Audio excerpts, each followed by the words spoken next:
ಇನ್ನು ಜೆಡಿಎಸ್ ಪಾರ್ಟಿಯಲ್ಲಿ ಸಂಕ್ರಾಂತಿಯ ಬಳಿಕ ಹೊಸ ಕ್ರಾಂತಿ ಆಗೋದಕ್ಕೆ ಸಾಕ್ಷಿ ಆಗುತ್ತಾ ಜೆಡಿಎಸ್ ಅನ್ನುವಂತಹ ಪ್ರಶ್ನೆ ಇದೆ. ದೇವೇಗೌಡರು ಎಲ್ಲ ಜಿಲ್ಲಾಧ್ಯಕ್ಷರುಗಳಿಗೆ ಒಂದು ಬಿಗ್ ಟಾಸ್ಕ್ ಅನ್ನ ಕೊಟ್ಟಿದ್ದಾರೆ. 1.5 ತಿಂಗಳಲ್ಲಿ ಪಕ್ಷ ಸಂಘಟನೆಯ ಗುರಿಯನ್ನ ನೀಡಿದ್ದಾರೆ ದೇವೇಗೌಡರು. ನಿನ್ನೆ ನಡೆದ ಸಭೆಯಲ್ಲಿ ದೇವೇಗೌಡರು ಎಲ್ಲ ಪಾರ್ಟಿಯ ಜಿಲ್ಲಾ ಅಧ್ಯಕ್ಷರುಗಳಿಗೆ ಸೂಚನೆಯನ್ನ ನೀಡಿದ್ದಾರೆ. ಪ್ರತಿ ಮನೆಗೂ ತಲುಪುವ ಕೆಲಸ ಮಾಡೋದಕ್ಕೆ ಸಲಹೆಯನ್ನ ನೀಡಿದ್ದಾರೆ. ಕೆಲಸ ಮಾಡಿ, ಇಲ್ಲ ಬೇರೆಯವರಿಗೆ ಸ್ಥಾನ ಬಿಡಿ, ನಿಮ್ಗಾಗುತ್ತೆ ಅಂತಂದ್ರೆ ಮುಂದುವರಿರಿ, ಇಲ್ಲ ಅಂದ್ರೆ ಕೆಲಸ ಮಾಡೋರಿಗೆ ನಿಮ್ಮ ಸ್ಥಾನ ಬಿಟ್ಕೊಡಿ ಅಂತ ಹೇಳಿ ನೇರವಾಗಿ ವಾರ್ನ್ ಮಾಡಿದ್ದಾರೆ ದೇವೇಗೌಡರು. ಅಲ್ಲಿಗೆ ಜಿಲ್ಲಾಧ್ಯಕ್ಷರು ಇದನ್ನ ಗಂಭೀರವಾಗಿ ತೆಗೆದುಕೊಂಡು ಮುಂಬರುವ 1.5 ತಿಂಗಳಲ್ಲಿ ಜೆಡಿಎಸ್ ನಲ್ಲಿ ಸಂಘಟನೆಯನ್ನ ಬಲಪಡಿಸ್ತಾರಾ? ಪಾರ್ಟಿಯ ವಿಚಾರವಾಗಿ ಈಗಾಗಲೇ ಎಷ್ಟೆಲ್ಲ ಚರ್ಚೆಗಳಾಗ್ತಾ ಇದೆ. ಜೆಡಿಎಸ್ ಪಾರ್ಟಿ ಉಳಿಯೋದೇ ಕಷ್ಟ ಅನ್ನೋ ರೀತಿಯಲ್ಲಿ ಕಾಂಗ್ರೆಸ್ನ ನಾಯಕರು ಮಾತಾಡ್ತಾ ಇದ್ದಾರೆ. ಅವರಿಗೆ ಟಕ್ಕರ್ ಕೊಡುವಂತಹ ಕೆಲಸ ಪ್ರಾದೇಶಿಕ ಪಕ್ಷ ಜೆಡಿಎಸ್ ಇಂದ ಆಗುತ್ತಾ ಅನ್ನುವಂಥದ್ದು ಸದ್ಯಕ್ಕಿನ ಪ್ರಶ್ನೆ.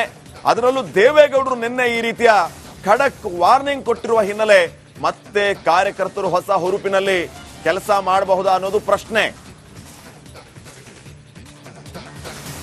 ಇನ್ನು ಜೆಡಿಎಸ್ ಪಾರ್ಟಿಯಲ್ಲಿ ಸಂಕ್ರಾಂತಿಯ ಬಳಿಕ ಹೊಸ ಕ್ರಾಂತಿ ಆಗೋದಕ್ಕೆ ಸಾಕ್ಷಿ ಆಗುತ್ತಾ ಜೆಡಿಎಸ್ ಅನ್ನುವಂತಹ ಪ್ರಶ್ನೆ ಇದೆ. ದೇವೇಗೌಡರು ಎಲ್ಲ ಜಿಲ್ಲಾಧ್ಯಕ್ಷರುಗಳಿಗೆ ಒಂದು ಬಿಗ್ ಟಾಸ್ಕ್ ಅನ್ನ ಕೊಟ್ಟಿದ್ದಾರೆ. 1.5 ತಿಂಗಳಲ್ಲಿ ಪಕ್ಷ ಸಂಘಟನೆಯ ಗುರಿಯನ್ನ ನೀಡಿದ್ದಾರೆ ದೇವೇಗೌಡರು. ನಿನ್ನೆ ನಡೆದ ಸಭೆಯಲ್ಲಿ ದೇವೇಗೌಡರು ಎಲ್ಲ ಪಾರ್ಟಿಯ ಜಿಲ್ಲಾ ಅಧ್ಯಕ್ಷರುಗಳಿಗೆ ಸೂಚನೆಯನ್ನ ನೀಡಿದ್ದಾರೆ. ಪ್ರತಿ ಮನೆಗೂ ತಲುಪುವ ಕೆಲಸ ಮಾಡೋದಕ್ಕೆ ಸಲಹೆಯನ್ನ ನೀಡಿದ್ದಾರೆ. ಕೆಲಸ ಮಾಡಿ, ಇಲ್ಲ ಬೇರೆಯವರಿಗೆ ಸ್ಥಾನ ಬಿಡಿ, ನಿಮ್ಗಾಗುತ್ತೆ ಅಂತಂದ್ರೆ ಮುಂದುವರಿರಿ, ಇಲ್ಲ ಅಂದ್ರೆ ಕೆಲಸ ಮಾಡೋರಿಗೆ ನಿಮ್ಮ ಸ್ಥಾನ ಬಿಟ್ಕೊಡಿ ಅಂತ ಹೇಳಿ ನೇರವಾಗಿ ವಾರ್ನ್ ಮಾಡಿದ್ದಾರೆ ದೇವೇಗೌಡರು. ಅಲ್ಲಿಗೆ ಜಿಲ್ಲಾಧ್ಯಕ್ಷರು ಇದನ್ನ ಗಂಭೀರವಾಗಿ ತೆಗೆದುಕೊಂಡು ಮುಂಬರುವ 1.5 ತಿಂಗಳಲ್ಲಿ ಜೆಡಿಎಸ್ ನಲ್ಲಿ ಸಂಘಟನೆಯನ್ನ ಬಲಪಡಿಸ್ತಾರಾ? ಪಾರ್ಟಿಯ ವಿಚಾರವಾಗಿ ಈಗಾಗಲೇ ಎಷ್ಟೆಲ್ಲ ಚರ್ಚೆಗಳಾಗ್ತಾ ಇದೆ. ಜೆಡಿಎಸ್ ಪಾರ್ಟಿ ಉಳಿಯೋದೇ ಕಷ್ಟ ಅನ್ನೋ ರೀತಿಯಲ್ಲಿ ಕಾಂಗ್ರೆಸ್ನ ನಾಯಕರು ಮಾತಾಡ್ತಾ ಇದ್ದಾರೆ. ಅವರಿಗೆ ಟಕ್ಕರ್ ಕೊಡುವಂತಹ ಕೆಲಸ ಪ್ರಾದೇಶಿಕ ಪಕ್ಷ ಜೆಡಿಎಸ್ ಇಂದ ಆಗುತ್ತಾ ಅನ್ನುವಂಥದ್ದು ಸದ್ಯಕ್ಕಿನ ಪ್ರಶ್ನೆ. ಅದರಲ್ಲೂ ದೇವೇಗೌಡರು ನಿನ್ನೆ ಈ ರೀತಿಯ ಖಡಕ್ ವಾರ್ನಿಂಗ್ ಕೊಟ್ಟಿರುವ ಹಿನ್ನೆಲೆ ಮತ್ತೆ ಕಾರ್ಯಕರ್ತರು ಹೊಸ ಹುರುಪಿನಲ್ಲಿ ಕೆಲಸ ಮಾಡಬಹುದಾ ಅನ್ನೋದು ಪ್ರಶ್ನೆ. ಇನ್ನು ಜೆಡಿಎಸ್ ಪಾರ್ಟಿಯಲ್ಲಿ ಸಂಕ್ರಾಂತಿಯ ಬಳಿಕ ಹೊಸ ಕ್ರಾಂತಿ ಆಗೋದಕ್ಕೆ ಸಾಕ್ಷಿ ಆಗುತ್ತಾ ಜೆಡಿಎಸ್ ಅನ್ನುವಂತಹ ಪ್ರಶ್ನೆ ಇದೆ. ದೇವೇಗೌಡರು ಎಲ್ಲ ಜಿಲ್ಲಾಧ್ಯಕ್ಷರುಗಳಿಗೆ ಒಂದು ಬಿಗ್ ಟಾಸ್ಕ್ ಅನ್ನ ಕೊಟ್ಟಿದ್ದಾರೆ. 1.5 ತಿಂಗಳಲ್ಲಿ ಪಕ್ಷ ಸಂಘಟನೆಯ ಗುರಿಯನ್ನ ನೀಡಿದ್ದಾರೆ ದೇವೇಗೌಡರು. ನಿನ್ನೆ ನಡೆದ ಸಭೆಯಲ್ಲಿ ದೇವೇಗೌಡರು ಎಲ್ಲ ಪಾರ್ಟಿಯ ಜಿಲ್ಲಾ ಅಧ್ಯಕ್ಷರುಗಳಿಗೆ ಸೂಚನೆಯನ್ನ ನೀಡಿದ್ದಾರೆ. ಪ್ರತಿ ಮನೆಗೂ ತಲುಪುವ ಕೆಲಸ ಮಾಡೋದಕ್ಕೆ ಸಲಹೆಯನ್ನ ನೀಡಿದ್ದಾರೆ. ಕೆಲಸ ಮಾಡಿ, ಇಲ್ಲ ಬೇರೆಯವರಿಗೆ ಸ್ಥಾನ ಬಿಡಿ, ನಿಮ್ಗಾಗುತ್ತೆ ಅಂತಂದ್ರೆ ಮುಂದುವರಿರಿ, ಇಲ್ಲ ಅಂದ್ರೆ ಕೆಲಸ ಮಾಡೋರಿಗೆ ನಿಮ್ಮ ಸ್ಥಾನ ಬಿಟ್ಕೊಡಿ ಅಂತ ಹೇಳಿ ನೇರವಾಗಿ ವಾರ್ನ್ ಮಾಡಿದ್ದಾರೆ ದೇವೇಗೌಡರು.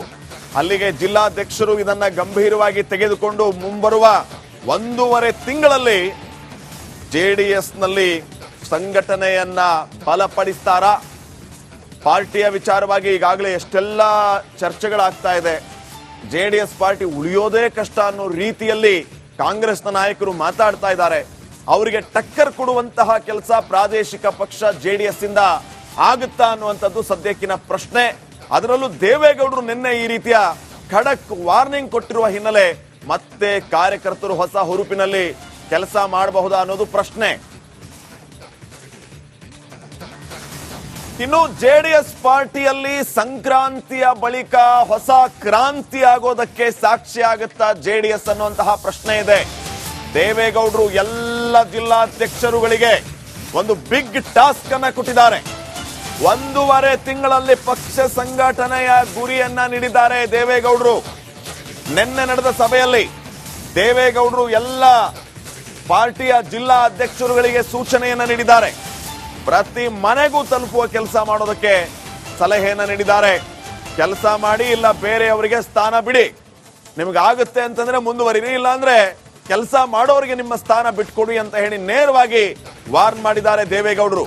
ಅಲ್ಲಿಗೆ ಜಿಲ್ಲಾಧ್ಯಕ್ಷರು ಇದನ್ನ ಗಂಭೀರವಾಗಿ ತೆಗೆದುಕೊಂಡು ಮುಂಬರುವ 1.5 ತಿಂಗಳಲ್ಲಿ ಜೆಡಿಎಸ್ನಲ್ಲಿ ಸಂಘಟನೆಯನ್ನ ಬಲಪಡಿಸ್ತಾರಾ? ಪಾರ್ಟಿಯ ವಿಚಾರವಾಗಿ ಈಗಾಗಲೇ ಎಷ್ಟೆಲ್ಲ ಚರ್ಚೆಗಳಾಗ್ತಾ ಇದೆ. ಜೆಡಿಎಸ್ ಪಾರ್ಟಿ ಉಳಿಯೋದೇ ಕಷ್ಟ ಅನ್ನೋ ರೀತಿಯಲ್ಲಿ ಕಾಂಗ್ರೆಸ್ನ ನಾಯಕರು ಮಾತಾಡ್ತಾ ಇದ್ದಾರೆ. ಅವರಿಗೆ ಟಕ್ಕರ್ ಕೊಡುವಂತಹ ಕೆಲಸ ಪ್ರಾದೇಶಿಕ ಪಕ್ಷ ಜೆಡಿಎಸ್ ಇಂದ ಆಗುತ್ತಾ ಅನ್ನುವಂಥದ್ದು ಸದ್ಯಕ್ಕಿನ ಪ್ರಶ್ನೆ. ಅದರಲ್ಲೂ ದೇವೇಗೌಡರು ನಿನ್ನೆ ಈ ರೀತಿಯ ಖಡಕ್ ವಾರ್ನಿಂಗ್ ಕೊಟ್ಟಿರುವ ಹಿನ್ನೆಲೆ ಮತ್ತೆ ಕಾರ್ಯಕರ್ತರು ಹೊಸ ಹುರುಪಿನಲ್ಲಿ ಕೆಲಸ ಮಾಡಬಹುದಾ ಅನ್ನೋದು ಪ್ರಶ್ನೆ. ಇನ್ನು ಜೆಡಿಎಸ್ ಪಾರ್ಟಿಯಲ್ಲಿ ಸಂಕ್ರಾಂತಿಯ ಬಳಿಕ ಹೊಸ ಕ್ರಾಂತಿ ಆಗೋದಕ್ಕೆ ಸಾಕ್ಷಿ ಆಗುತ್ತಾ ಜೆಡಿಎಸ್ ಅನ್ನುವಂತಹ ಪ್ರಶ್ನೆ ಇದೆ. ದೇವೇಗೌಡರು ಎಲ್ಲ ಜಿಲ್ಲಾಧ್ಯಕ್ಷರುಗಳಿಗೆ ಒಂದು ಬಿಗ್ ಟಾಸ್ಕ್ ಅನ್ನ ಕೊಟ್ಟಿದ್ದಾರೆ. 1.5 ತಿಂಗಳಲ್ಲಿ ಪಕ್ಷ ಸಂಘಟನೆಯ ಗುರಿಯನ್ನ ನೀಡಿದ್ದಾರೆ ದೇವೇಗೌಡರು.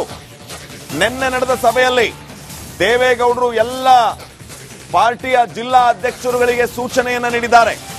ಪ್ರತಿ ಮನೆಗೂ ತಲುಪುವ ಕೆಲಸ ಮಾಡೋದಕ್ಕೆ ಸಲಹೆಯನ್ನ ನೀಡಿದ್ದಾರೆ.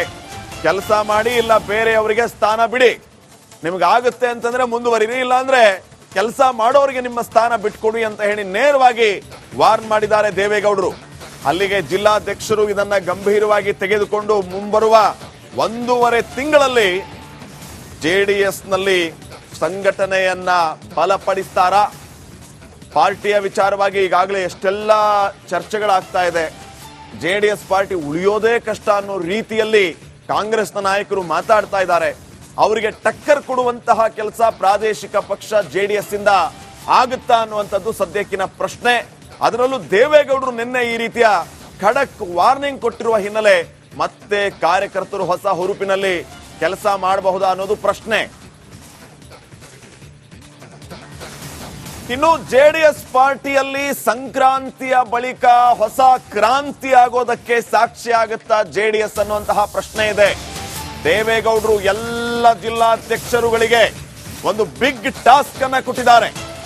1.5 ತಿಂಗಳಲ್ಲಿ ಪಕ್ಷ ಸಂಘಟನೆಯ ಗುರಿಯನ್ನ ನೀಡಿದ್ದಾರೆ ದೇವೇಗೌಡರು. ನಿನ್ನೆ ನಡೆದ ಸಭೆಯಲ್ಲಿ ದೇವೇಗೌಡರು ಎಲ್ಲ ಪಾರ್ಟಿಯ ಜಿಲ್ಲಾ ಅಧ್ಯಕ್ಷರುಗಳಿಗೆ ಸೂಚನೆಯನ್ನ ನೀಡಿದ್ದಾರೆ. ಪ್ರತಿ ಮನೆಗೂ ತಲುಪುವ ಕೆಲಸ ಮಾಡೋದಕ್ಕೆ ಸಲಹೆಯನ್ನ ನೀಡಿದ್ದಾರೆ. ಕೆಲಸ ಮಾಡಿ, ಇಲ್ಲ ಬೇರೆಯವರಿಗೆ ಸ್ಥಾನ ಬಿಡಿ. ನಿಮ್ಗಾಗುತ್ತೆ ಅಂತಂದ್ರೆ ಮುಂದುವರಿರಿ, ಇಲ್ಲ ಅಂದ್ರೆ ಕೆಲಸ ಮಾಡೋರಿಗೆ ನಿಮ್ಮ ಸ್ಥಾನ ಬಿಟ್ಕೊಡಿ ಅಂತ ಹೇಳಿ ನೇರವಾಗಿ ವಾರ್ನ್ ಮಾಡಿದ್ದಾರೆ ದೇವೇಗೌಡರು.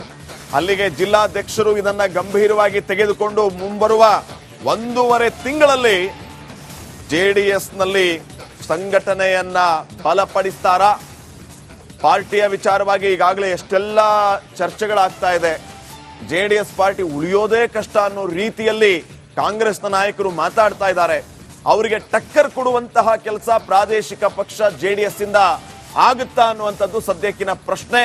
ಅದರಲ್ಲೂ ದೇವೇಗೌಡರು ನಿನ್ನೆ ಈ ರೀತಿಯ ಖಡಕ್ ವಾರ್ನಿಂಗ್ ಕೊಟ್ಟಿರುವ ಹಿನ್ನೆಲೆ ಮತ್ತೆ ಕಾರ್ಯಕರ್ತರು ಹೊಸ ಹುರುಪಿನಲ್ಲಿ ಕೆಲಸ ಮಾಡಬಹುದಾ ಅನ್ನೋದು ಪ್ರಶ್ನೆ.